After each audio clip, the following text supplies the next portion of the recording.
नमस्कार साथियों, स्वागत है आपका अपने YouTube चैनल पोटेंशियल तैयारी पर। साथियों, पेट की तैयारी कर रहे सभी छात्रों को के लिए विशेष वीडियो मैं बना रहा हूँ ये, और टॉपिक वाइज वीडियो तैयार कर रहा हूँ, जिनमें अभी इससे पहले मैंने 2 वीडियो दिल्ली सल्तनत पर आधारित अपलोड कर दिए हैं, और आज ये राजपूत काल से संबंधित एक और नया वीडियो लाया हूँ। इसमें बहुत ही महत्वपूर्ण 30 प्रश्न हैं। तो साथियों, अगर आप चैनल पर पहली बार आए हैं या नए हैं तो चैनल को सब्सक्राइब जरूर कर लीजिए और वीडियो को लाइक और शेयर अवश्य कर दीजिए। चलिए साथियों, चलते हैं पहले प्रश्न की ओर। पहला प्रश्न है, गहड़वाल वंश का शासन निम्न में से कहाँ था? विकल्प दिए हैं थानेश्वर, कन्नौज, दिल्ली और बंगाल। साथियों, गहड़वाल वंश ने शासन किया है भारत के कन्नौज से। कन्नौज उनकी राजधानी थी और कन्नौज के शासक कहलाते थे गहड़वाल वंश के। तो इस प्रश्न का सही उत्तर रहेगा विकल्प बी, कन्नौज। अगला प्रश्न है, बंगाल में पाल वंश का संस्थापक कौन था? विकल्प दिए हैं धर्मपाल, देवपाल, महेंद्रपाल और गोपाल। साथियों, बंगाल में पाल वंश से पहले शशांक शासक हुआ करता था। शशांक की मृत्यु के बाद बंगाल में कोई शासक न रहने से वहाँ अराजकता फैल गई और बंगाल की जनता ने वहाँ के एक सैनिक गोपाल को गद्दी पर बैठा दिया और गोपाल बंगाल का शासक बना। तो गोपाल ने वहाँ पर एक नए राजवंश पाल वंश की नींव डाली। अतः इस प्रश्न का सही आंसर रहेगा विकल्प डी, गोपाल। अगला प्रश्न है, कन्नौज पर अधिकार को लेकर हुए त्रिपक्षीय संघर्ष में निम्न में से किस शक्ति ने भाग नहीं लिया था? साथियों, उत्तर भारत में कन्नौज एक बहुत बड़ा साम्राज्य रहा है। उस समय हर्षवर्धन यहाँ के शासक रहे थे। हर्षवर्धन की मृत्यु 647 ईस्वी में हो जाने के पश्चात काफ़ी समय तक यहाँ अराजकता का माहौल रहा। कन्नौज की गद्दी खाली रही और कन्नौज पर अधिकार करने के लिए भारत के विभिन्न क्षेत्रों की उत्तर भारत से और दक्षिण भारत से और बंगाल वाले क्षेत्र से शक्तियों ने अधिकार करने के लिए, कन्नौज पर अधिकार करने के लिए प्रयास किए, संघर्ष किया। इसमें त्रिपक्षीय संघर्ष हो गया। 3 शक्तियाँ राष्ट्रकूट, गुर्जर प्रतिहार और पाल वंश के शासकों ने संघर्ष किया, और इसमें विकल्प जो दिया है चंदेल, ये इसने कन्नौज पर हुए त्रिपक्षीय संघर्ष में भाग नहीं लिया था। तो साथियों, इस प्रश्न का सही उत्तर रहेगा विकल्प सी, चंदेल। अगला प्रश्न है, बंगाल में सेन वंश का संस्थापक कौन था? साथियों, बंगाल में पाल वंश के बाद जो नया वंश आया था अस्तित्व में, वो था सेन वंश। तो सेन वंश की स्थापना थी वो करी थी सामंत सेन ने। तो विकल्प बी इस प्रश्न का सही आंसर रहेगा। साथियों, बहुत ही इंपॉर्टेंट प्रश्न है। राजपूत काल आपके यूपी पेट के सिलेबस में दिया गया है और यहाँ से 1 या 2 क्वेश्चन अवश्य ही आने हैं। तो साथियों, ध्यान से पूरे वीडियो को देखिए। और साथियों, अगर आपने अभी तक चैनल सब्सक्राइब नहीं किया है तो चैनल को सब्सक्राइब भी कर लीजिए। अगला प्रश्न है, गहड़वाल वंश का अंतिम शासक कौन था? साथियों, गहड़वाल वंश कन्नौज में शासन कर रहा था और गहड़वाल वंश का संस्थापक चंद्रदेव को माना जाता है, और इस वंश का जो अंतिम शासक था वो जयचंद था। तो विकल्प डी इस प्रश्न का सही उत्तर रहेगा। अगला प्रश्न है, किस चौहान शासक ने अजमेर नगर की स्थापना की थी? तो साथियों, विकल्प दिए हैं अरोराज, अजयराज, पृथ्वीराज और बीसलदेव। तो साथियों, चौहान वंश के शासक अजयराज ने राजस्थान में अजमेर नगर की स्थापना की थी। तो विकल्प बी इस प्रश्न का सही उत्तर रहेगा। अगला प्रश्न है, पाल वंश के शासक किस धर्म के मतानुयायी थे? विकल्प दिए हैं बौद्ध धर्म, जैन धर्म, शैव धर्म और हिंदू धर्म। तो साथियों, पाल वंश के संस्थापक गोपाल, उसके बाद उनके उत्तराधिकारी धर्मपाल, देवपाल, ये सभी जो शासक रहे हैं पाल वंश के, ये बौद्ध धर्म के अनुयायी रहे हैं। तो साथियों, विकल्प ए इस प्रश्न का सही आंसर है। अगला प्रश्न है, निम्न में से कौन इतिहास में पृथ्वीराज चौहान के नाम से प्रसिद्ध है? विकल्प दिए हैं पृथ्वीराज प्रथम, पृथ्वीराज द्वितीय, पृथ्वीराज तृतीय या फिर उपर्युक्त सभी। तो साथियों, पृथ्वीराज तृतीय जो हुआ था चौहान वंश का, वो पृथ्वीराज चौहान के नाम से फेमस हुआ है। इसी को राय पिथौरा भी कहा जाता है। तो विकल्प सी इस प्रश्न का सही आंसर है। पृथ्वीराज तृतीय को ही पृथ्वीराज चौहान के नाम से जाना जाता है। अगला प्रश्न है, निम्न में से कौन शासक जैन धर्म का अनुयायी नहीं था? विकल्प दिए हैं जयसिंह सिद्धराज। साथियों, जयसिंह सिद्धराज और विकल्प बी कुमारपाल, ये दोनों ही शासक गुजरात के चालुक्य वंश अर्थात सोलंकी वंश के शासक रहे हैं और ये दोनों ही जैन धर्म के मतानुयायी रहे हैं। खारवेल ये जो है ये भी जैन धर्म का शासक रहा है और ये कलिंग का शासक रहा है। तो ये भी जैन धर्म का है। पूछा जा रहा है आपसे कि जैन धर्म का अनुयायी नहीं था। तो साथियों, हर्षवर्धन पहले हिंदू धर्म को मानने वाला था, लेकिन बाद में ये बौद्ध हो गया था। तो हर्षवर्धन जैन धर्म का अनुयायी नहीं था। अतः इस प्रश्न का सही उत्तर रहेगा विकल्प डी, हर्षवर्धन। अगला प्रश्न है, पृथ्वीराज रासो नामक पुस्तक किसकी रचना है? विकल्प दिए हैं पृथ्वीराज चौहान, बीसल देव, चंद्रबरदाई और वासुदेव। तो साथियों, पृथ्वीराज चौहान के जीवन पर आधारित पुस्तक पृथ्वीराज रासो के लेखक जो हैं वो चंद्रबरदाई हैं, और चंद्रबरदाई पृथ्वीराज चौहान का दरबारी कवि एवं मित्र भी था। तो इन्होंने पृथ्वीराज रासो नामक पुस्तक की रचना की। तो विकल्प सी इस प्रश्न का सही उत्तर रहेगा। अगला प्रश्न है, गुजरात के सोमनाथ मंदिर पर महमूद गजनवी का आक्रमण किसके शासनकाल में हुआ था? साथियों, जब महमूद गजनवी ने गुजरात के सोमनाथ मंदिर पर आक्रमण किया था तो उस समय गुजरात में चालुक्य या सोलंकी वंश के शासक शासन कर रहे थे।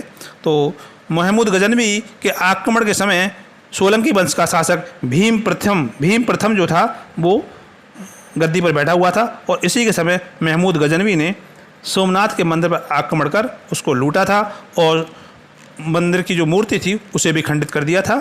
बाद में जिसकी रिपेयर भीम प्रथम ने करवा दी थी। अगला प्रश्न है, कन्नौज पर अधिकार के लिए हुए त्रिपक्षीय संघर्ष में अंततः किसने विजय प्राप्त की थी? विकल्प दिए हैं ध्रुव, देवपाल, नागभट्ट द्वितीय और मिहिर भोज। साथियों, कन्नौज पर अधिकार के लिए हुए त्रिपक्षीय संघर्ष में 3 शक्तियों ने भाग लिया था, राष्ट्रकूट, पालवंश और गुर्जर प्रतिहार। तो अंततः गुर्जर प्रतिहारों के शासक मिहिर भोज ने इस संघर्ष में विजय प्राप्त की थी। तो विकल्प डी इस प्रश्न का सही आंसर है। मिहिर भोज ने फिर बाद में कन्नौज को अपनी राजधानी भी बनाया था। अगला प्रश्न है, एलोरा का कैलाश मंदिर किस वंश के शासक ने बनवाया था? विकल्प दिए हैं राष्ट्रकूट, चालुक्य, सोलंकी, प्रतिहार और चंदेल।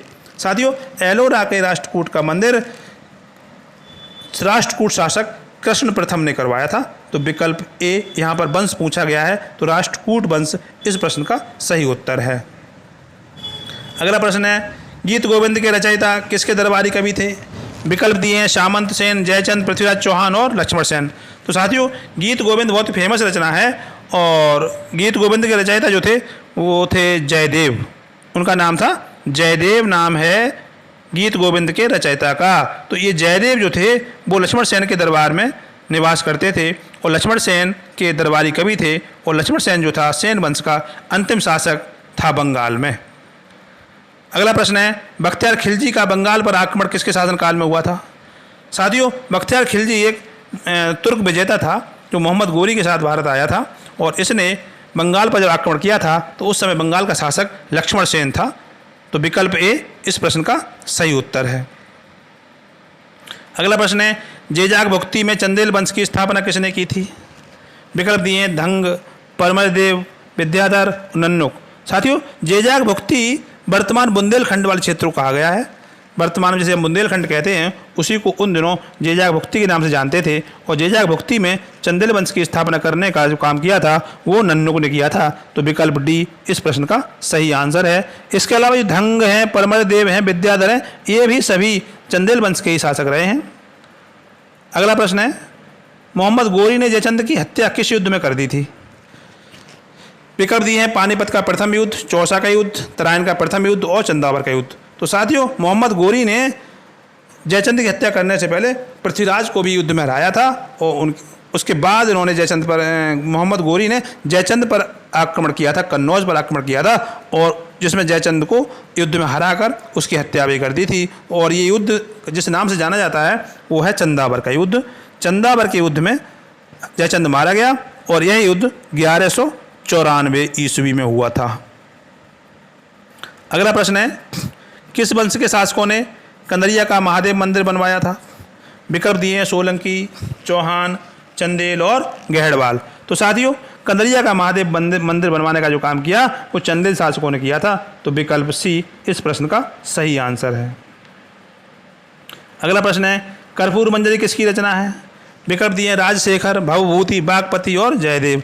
साथियों, कर्पूर मंजरी बहुत ही फेमस रचना है, परीक्षा की दृष्टि से बहुत ही इंपॉर्टेंट है, और इस के रचनाकार रहे हैं राजशेखर। तो विकल्प ए इस प्रश्न का सही उत्तर है।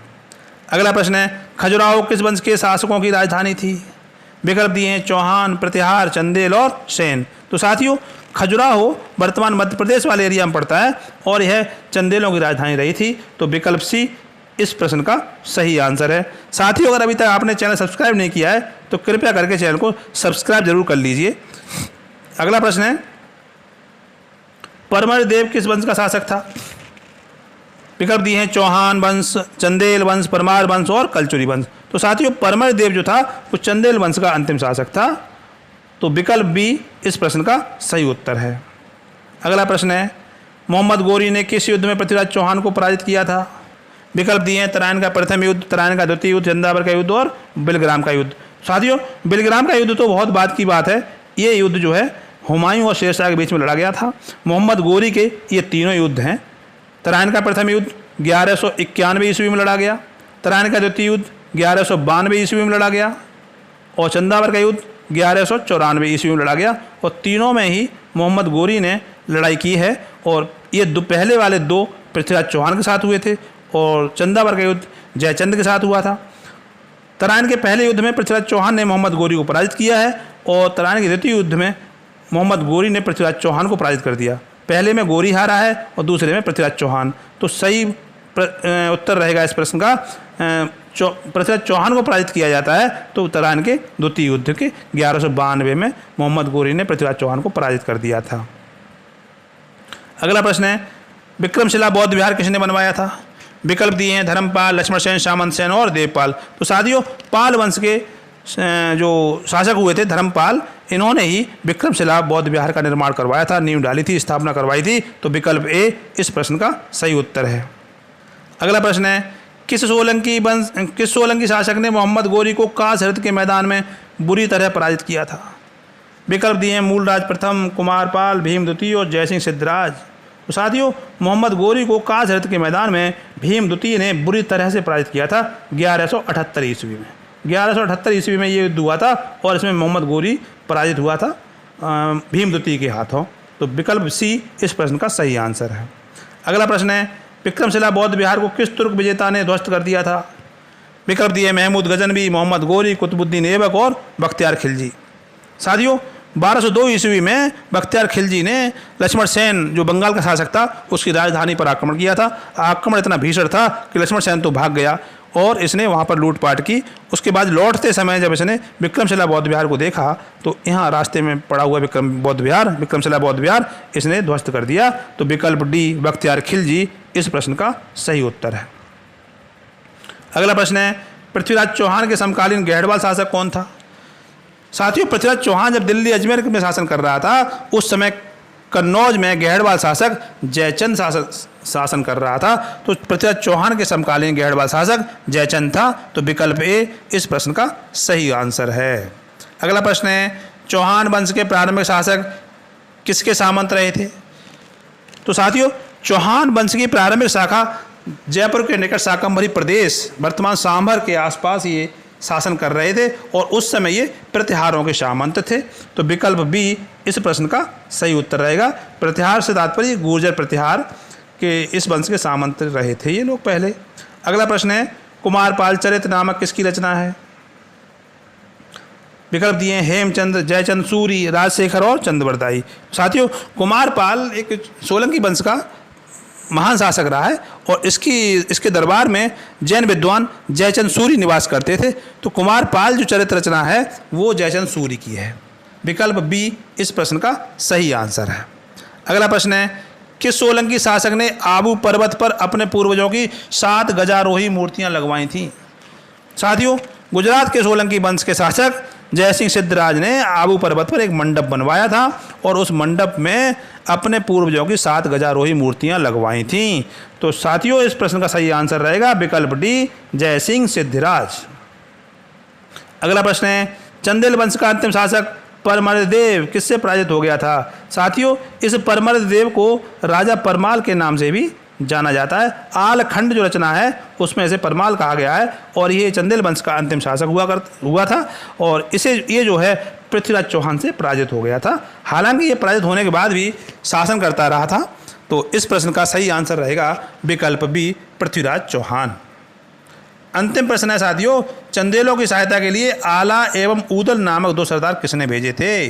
विकल्प दिए हैं पृथ्वीराज चौहान, जयचंद, जयसिंह सिद्धराज और गोविंद चंद्र। साथियों, चंदेलों की सहायता के लिए आला ऊदल उस युद्ध में भेजे गए जब पृथ्वीराज चौहान ने राजा परमाल को युद्ध में हराया था, और उसी युद्ध में आला ऊदल ने को सहायता करने के लिए गहड़वा शासक जयचंद ने इन दोनों सरदारों को भेजा था। तो विकल्प बी जयचंद इस प्रश्न का सही उत्तर है। साथियों, वीडियो को लाइक और शेयर अवश्य कर दीजिए और चैनल को सब्सक्राइब भी कर लीजिए। धन्यवाद।